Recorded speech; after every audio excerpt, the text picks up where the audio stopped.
The camera clicked off, but Catherine's hands were still trembling. In that single moment, the future Queen of England had done something unprecedented in modern royal history. She had looked directly into the lens and spoken words that would change everything. "I owe you an explanation," she had whispered, her voice carrying the weight of months of speculation, conspiracy theories, and a public that had grown increasingly restless with each passing day of silence. What had started as routine medical procedure had spiraled into the most significant royal crisis in decades. The woman who had once been the people's princess, beloved and accessible, had vanished from public view, leaving behind only carefully crafted statements and a growing storm of questions that palace officials seemed powerless to answer. But now, as the world held its breath, Catherine was ready to break her silence. The truth she was about to reveal would not only explain her absence, but would fundamentally change how the monarchy approached transparency, vulnerability, and the delicate balance between private struggle and public duty. This is the story of how a princess found her voice in the darkest of times, and how her courage to speak would ripple through the corridors of Buckingham Palace and into the hearts of millions around the world. The first sign that something was different came on a cold January morning when Catherine's scheduled visit to a children's hospital in Birmingham was quietly cancelled. Her private secretary, Sarah, had made the call personally, citing a minor scheduling conflict. It seemed routine enough, the kind of last-minute change that happened frequently in the complex world of royal engagements. But for those who knew Catherine well, the cancellation felt unusual. The Princess of Wales had always shown particular dedication to her charitable work with children, often insisting that such engagements take priority over other obligations. Sarah found herself fielding more questions than usual from the hospital's administrators, who seemed genuinely disappointed rather than merely understanding. Dr. Margaret Thompson, the hospital's chief pediatrician, had been looking forward to showing Catherine their new wing for young cancer patients. She had worked with the princess's team for months to arrange the visit, coordinating with families who had specifically requested time off work to meet their future queen. When the cancellation came through, Dr. Thompson felt something she couldn't quite name, a small knot of concern that settled uncomfortably in her stomach. The palace's official statement was brief and businesslike. The Princess of Wales would be taking a temporary step back from public duties following a planned abdominal surgery. The procedure had been successful, they assured the public, and she was expected to make a full recovery. She would resume her royal duties after Easter, giving her ample time to heal and spend time with her family. Media outlets reported the news with the respectful tone typically reserved for royal medical matters. The palace had always been protective of the family's health information, sharing only what was necessary to inform the public while maintaining privacy. Most journalists accepted the explanation without question, understanding that recovery from abdominal surgery could indeed require several months of rest. However, in the digital age, silence creates its own narrative. Social media began to buzz with questions that traditional news outlets wouldn't dare ask openly. Why had no one seen Catherine entering or leaving any of London's major private hospitals? Why were there no leaked photos from hospital staff or visitors when such images typically surfaced within days of any royal medical procedure? Rebecca Martinez, a royal correspondent for one of Britain's most respected newspapers, began receiving calls from her sources within the palace walls. These were people she had cultivated relationships with over years of coverage, from junior staff members to senior advisors who occasionally provided background information on royal activities. But this time, her sources seemed unusually tight-lipped. Even those who typically shared harmless details about the family's daily routines claimed to know nothing beyond the official statement. This silence struck Rebecca as more telling than any leaked information could have been. In her 15 years covering the royal family, she had never encountered such complete information blackout. The weeks stretched on, and February arrived without any updates on Catherine's condition. The palace continued to issue brief statements when pressed by media outlets, always maintaining that the princess was recovering well and would return to public duties as planned. But the lack of any candid photos, informal sightings, or even social media posts from family members began to create an atmosphere of uncertainty. William's public appearances during this time were scrutinized with unprecedented intensity. Royal watchers and body language experts analyzed every facial expression, every pause in his speech, searching for clues about his wife's true condition. He maintained his composure with the practiced skill of someone born into public life, but those closest to him noticed subtle changes in his demeanor. During the visit to a homeless shelter in London, William seemed more distant than usual. He performed his duties with his characteristic warmth and genuine interest, but staff members later remarked that he appeared tired, perhaps even stressed. When a volunteer mentioned hoping to see Catherine at future events, William's smile faltered for just a moment before he recovered with a practiced response about her focusing on recovery. The children, George, Charlotte, and Louis, had been noticeably absent from their usual public appearances as well. The family's annual skiing holiday, a tradition that typically generated weeks of positive media coverage, was quietly cancelled. School pickups and drop-offs, once regular opportunities for paparazzi to capture casual family moments, were now being handled entirely by protection officers and nannies. Mrs. Henderson, who ran a small cafe near the children's school, had grown accustomed to occasionally spotting Catherine during the school run. The princess had always been remarkably normal in these moments, waiting in her car like any other parent, sometimes popping in for coffee when she arrived early. But as February turned to March, Mrs. Henderson realized she hadn't seen Catherine in months. The absence began to affect the atmosphere at the school as well. Other parents, who had grown comfortable with the idea of royalty in their midst, started to wonder aloud about Catherine's well-being. The speculation remained respectful, born of genuine concern rather than mere curiosity, but it added to the growing sense that something significant was happening behind palace walls. Meanwhile, Catherine's charitable organizations began to feel the impact of her absence. The Early Childhood Development Foundation she had championed for years was scheduled to launch a major new initiative in March. Staff members found themselves in the awkward position of planning events without knowing whether their patron would be able to participate. Emma Collins, who had worked closely with Catherine on the foundation's projects, felt particularly conflicted. She had developed a genuine friendship with the princess over the years, built on their shared passion for supporting young families. But when Emma reached out through official channels to inquire about Catherine's involvement in the upcoming launch, she received only formal responses from palace staff. The professional relationship had always included personal touches. Catherine would often ask about Emma's own children, remember details about their activities and achievements. She had even sent a handwritten note when Emma's mother had been ill the previous year. The sudden shift to purely official communication felt cold and concerning. As March progressed, the questions grew louder and more pointed. International media outlets, less constrained by the genteel conventions of the British press, began running stories speculating about everything from marital problems to serious health issues. Social media influencers and conspiracy theorists filled the information vacuum with increasingly wild theories. The palace found itself in an impossible position. Providing more details about Catherine's condition would violate the family's privacy, something they had always fiercely protected.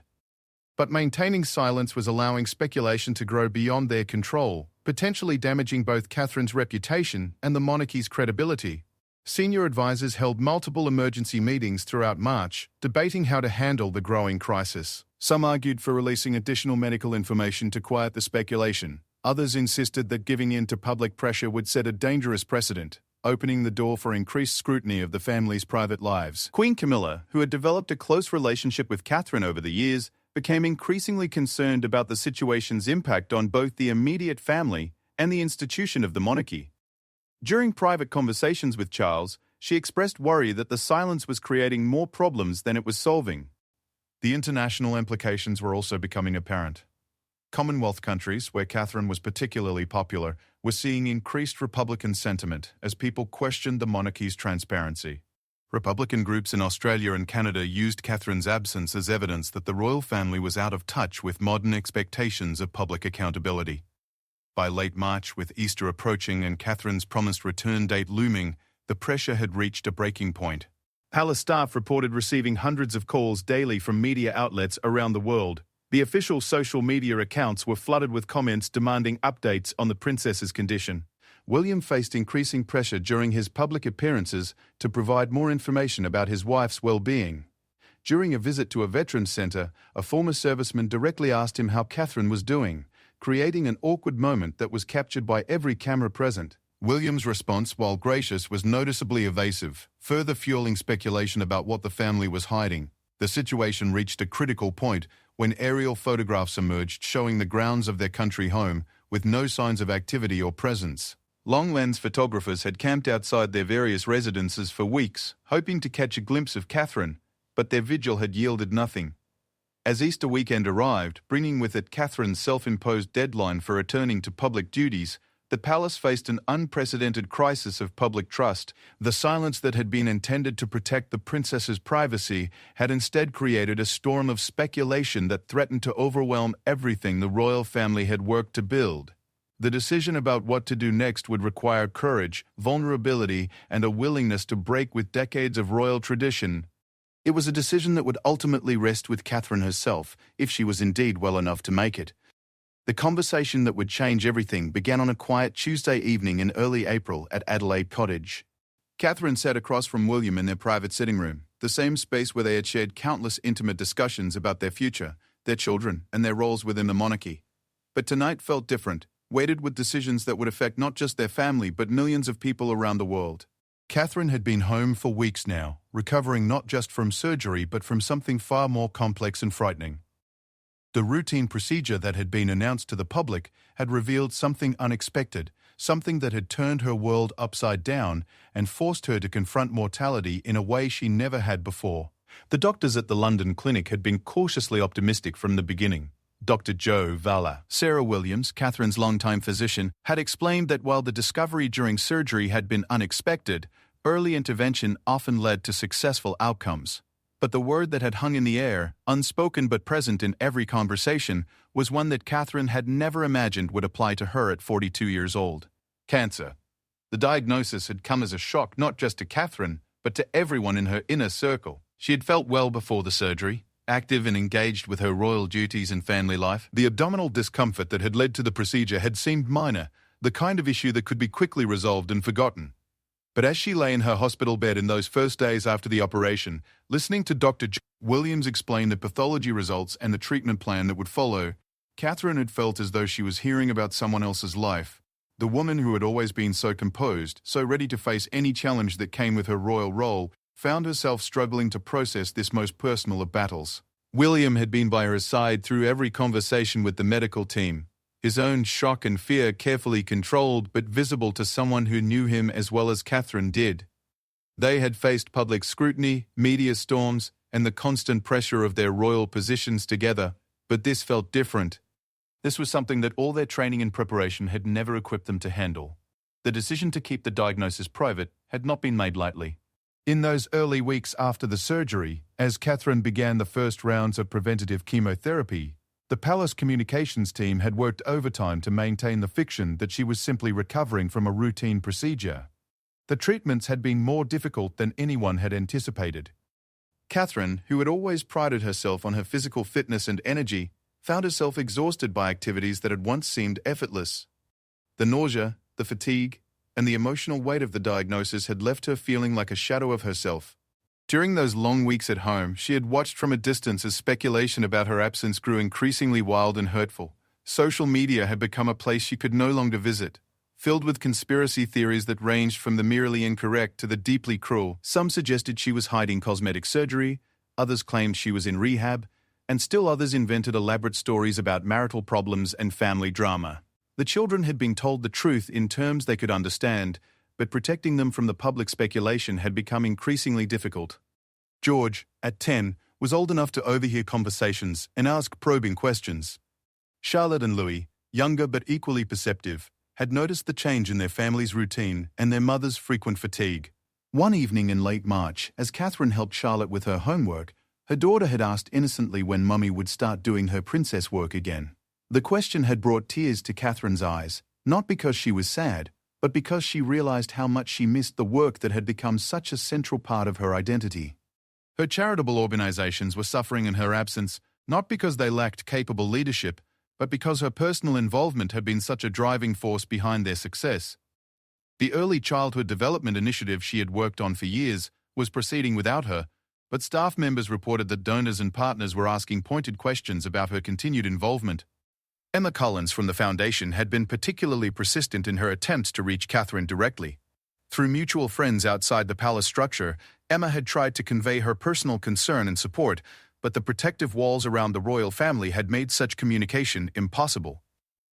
The isolation had been one of the hardest parts of the experience for Catherine. As someone who had always drawn energy from her public interactions and charitable work, being confined to her private world had felt suffocating. The people she met through her royal duties weren't just professional contacts. Many had become genuine connections that enriched her life and gave meaning to her role. Dr. Margaret Thompson from the Birmingham Children's Hospital had sent a personal letter through official channels, not asking for information about Catherine's condition, but simply expressing how much the children and families had been looking forward to her visit. The letter had included drawings from young patients, pictures of princesses and castles created by children, who were fighting their own battles with illness. Reading those letters and seeing those drawings had been a turning point for Catherine. These children, some no older than her own, were facing challenges that made her own seem manageable in comparison. Yet they had taken time to create something beautiful for her, to send their love and best wishes to someone they had never met, but who represented hope and kindness in their world. It was then that Catherine began to consider the possibility of sharing her truth with the world. The decision terrified her, not because she was ashamed of her diagnosis, but because she understood the magnitude of what such a revelation would mean for her family, for the monarchy, and for the millions of people who looked to the royal family for stability and continuity. William had been supportive but cautious when she first broached the subject. His instinct, honed by years of protecting his family from public scrutiny, was to maintain their privacy at all costs. He had seen what excessive media attention had done to his mother, and he was determined not to let history repeat itself with Catherine. But Catherine's perspective was different. She had come to understand that her silence, intended to protect her privacy, was actually causing more harm than good. The speculation and conspiracy theories were not just annoying, they were actively damaging her reputation and the public's trust in the royal family. More importantly, she had begun to realize that her experience with cancer could serve a purpose beyond her own healing. Cancer was something that touched virtually every family in Britain at some point. By sharing her story, she could help reduce the stigma and fear that surrounded the disease, while also encouraging others to seek early medical attention for concerning symptoms.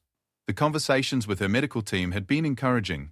Dr. Williams had explained that Catherine's prognosis was excellent, particularly because the cancer had been discovered early and the initial treatment had been aggressive and thorough. While she would need ongoing monitoring and possibly additional treatment, the expectation was for a full recovery and a normal lifespan. This positive outlook had given Catherine the confidence to consider stepping back into public life, but she knew that doing so without addressing the speculation would be impossible. The questions would never stop, and the gap between the public narrative and her private reality would only continue to grow. The decision to make a public statement had crystallized during a family dinner in early April. George had mentioned something he had overheard at school about his mother being in hiding, and Catherine had realized that even her children were being affected by the rumors and speculation. If she couldn't protect them from the fallout of her silence, then perhaps it was time to try a different approach. The logistics of creating such a statement were complex. The palace communications team, led by Simon Case, had never dealt with a situation quite like this. Royal medical information had traditionally been shared in the most minimal terms possible, with the family's privacy taking absolute precedence over public curiosity. But Catherine was insisting on something unprecedented, a personal, direct communication with the public that would acknowledge her diagnosis and treatment while maintaining appropriate boundaries around her family's privacy. She wanted to speak in her own words, with her own voice, about her own experience. The decision to use video rather than a written statement had been Catherine's idea. She felt that the speculation and conspiracy theories had dehumanized her, turning her into a mysterious figure rather than a real person facing a real challenge. By looking directly into the camera and speaking in her own voice, she could reclaim her narrative and remind the public that she was not just a princess, but a mother, a wife, and a woman dealing with something that millions of families faced. The location for filming had been chosen carefully. Rather than using one of the formal rooms at Kensington Palace or Windsor Castle, Catherine had opted for the garden at Adelaide Cottage, the family home where she had spent much of her recovery.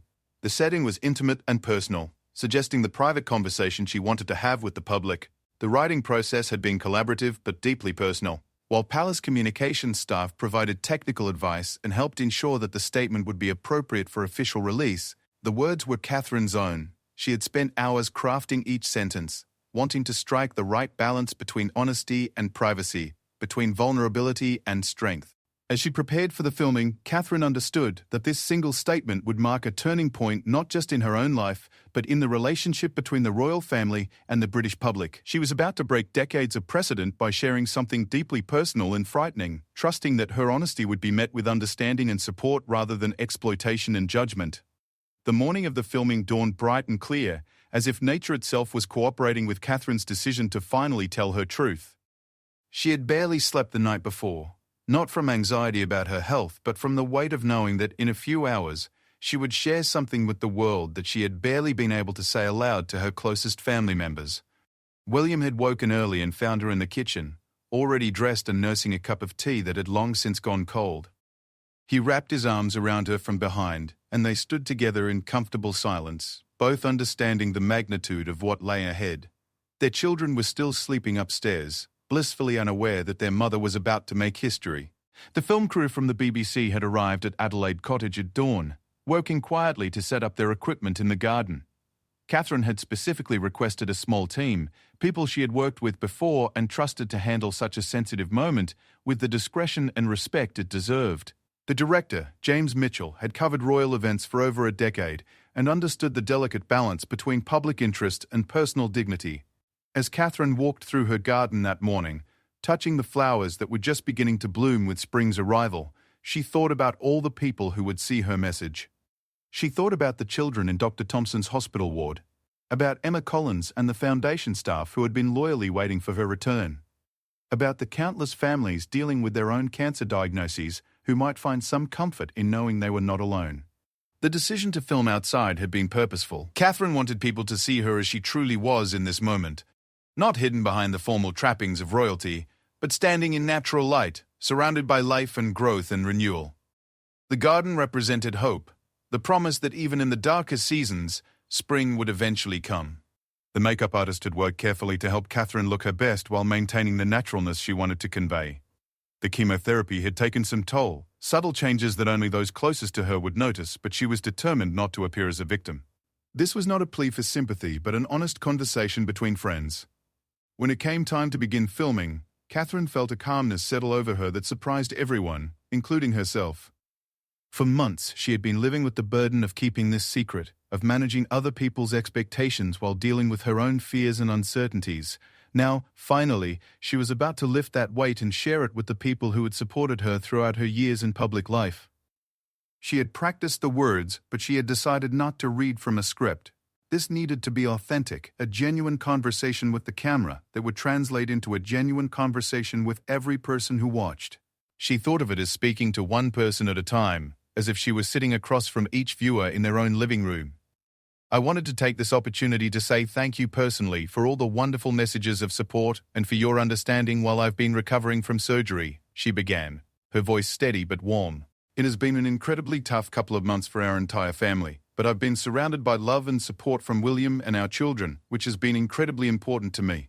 As she spoke these opening words, Catherine felt the last of her nervousness disappear. This was right. This was what she should have done weeks ago, instead of hiding behind palace statements and official silence. The people who had supported her throughout her royal journey deserved to hear from her directly. In January, I underwent major abdominal surgery in London, and at the time, it was thought that my condition was non-cancerous. The surgery was successful, however. Tests after the operation found cancer had been present. My medical team therefore advised that I should undergo a course of preventative chemotherapy, and I'm now in the early stages of that treatment. The words hung in the air for a moment after she spoke them. Cancer. The word that had terrified her when she first heard it was now spoken aloud, shared with the world, no longer a secret to be hidden. There was something liberating about finally saying it, about removing the power it had held over her through secrecy. This, of course, came as a huge shock, and William and I have been doing everything we can to process and manage this privately, for the sake of our young family. As you can imagine, this has taken time. It has taken me time to recover from major surgery in order to start my treatment. But most importantly, it has taken us time to explain everything to George, Charlotte, and Louis in a way that's appropriate for them and to reassure them that I'm going to be okay. Catherine thought of her children as she spoke these words, particularly of the conversation she and William had had with them the previous evening. They had told the children that Mummy was going to talk to everyone about being sick and that people might want to talk about it at school. George had asked very practically if this meant she would be in the newspapers more, and Charlotte had wanted to know if people would send more get-well cards, like they had after other times when royal family members had been ill. As I've said to them, I am well and getting stronger every day by focusing on the things that will help me heal, in my mind, body, and spirits. Having William by my side is a great source of comfort and reassurance too, as is the love, support, and kindness that has been shown by so many of you. It means so much to us both. The mention of the public support was deeply felt. Although Catherine had not been able to read the letters and messages directly during her worst days of treatment, William had shared some of them with her, and the palace staff had compiled summaries of the thousands of well wishes that had arrived from around the world. Even without knowing the full truth of her situation, people had sensed that something serious was happening and had responded with genuine concern and affection. We hope that you'll understand that as a family, we now need some time, space, and privacy while I complete my treatment. My work has always brought me a deep sense of joy, and I look forward to being back when I am able. But for now, I must focus on making a full recovery. This part of the statement had been the most carefully considered. Catherine was determined to return to her royal duties, but she also understood that her recovery would need to take precedence over any public expectations or official schedule. The chemotherapy regimen would continue for several more months, and while she was tolerating it better than expected, there would still be days when she simply would not be well enough to fulfill public engagements. At this time, I'm also thinking of all those whose lives have been affected by cancer. For everyone facing this disease, in whatever form, please do not lose faith or hope. You are not alone. These final words were perhaps the most important to Catherine. Throughout her treatment, she had been acutely aware of her privilege in having access to the best medical care, the most comfortable treatment environment, and the luxury of privacy during her recovery. Most people facing cancer did not have these advantages, and she wanted them to know that despite the differences in their circumstances, she understood something of what they were experiencing. When the filming was complete, Catherine felt emotionally drained but also oddly energized. For the first time in months, she felt like herself again. Not the mysterious absent princess that the media had been speculating about, not the patient defined by her diagnosis and treatment, but Catherine, a woman who had faced something difficult and was working her way through it with courage and determination. The response to the statement was immediate and overwhelming. Within hours of its release, messages of support began pouring in from world leaders, celebrities, and ordinary people from every corner of the globe. The official royal social media accounts were flooded with comments expressing love, prayers, and encouragement. The hashtag that emerged organically, #StandWithCatherine, began trending worldwide within the first hour. Margaret Thompson at the Birmingham Children's Hospital called the palace within hours of the statement's release, not to request a rescheduled visit, but simply to express her admiration for Catherine's courage and to let her know that the young patients in her ward were already making new drawings for their princess. Emma Collins from the Early Childhood Foundation sent a personal message through official channels, expressing not just her support for Catherine's recovery, but her gratitude for the princess's decision to speak so honestly about her experience. Emma had lost her own mother to cancer several years earlier, and she understood the particular courage it took to make such a private struggle public. The international media response was largely respectful and supportive, a marked contrast to the speculation and conspiracy theories that had dominated coverage during Catherine's absence. Editorial writers praised her decision to speak directly to the public and noted the stark difference between the dignity of her actual situation and the wild rumors that had circulated in the absence of information. Medical experts appeared on news programs to explain that Catherine's experience was unfortunately common, that many cancers were discovered incidentally during other procedures, and that early detection and aggressive treatment often led to excellent outcomes. Cancer research organizations reported significant increases in donations and inquiries about early screening programs in the days following Catherine's statement. Perhaps most importantly for Catherine personally, the response from other cancer patients and their families was overwhelmingly positive. Support groups and cancer charities shared her video widely, using it as an example of how to talk about the disease with honesty and hope rather than fear and secrecy. In the days that followed, Catherine began to understand that her decision to speak publicly about her diagnosis had accomplished something she had not fully anticipated. By refusing to hide from her illness, by presenting it as one challenge among many that could be faced with courage and support, she had helped to reduce some of the stigma and fear that surrounded cancer.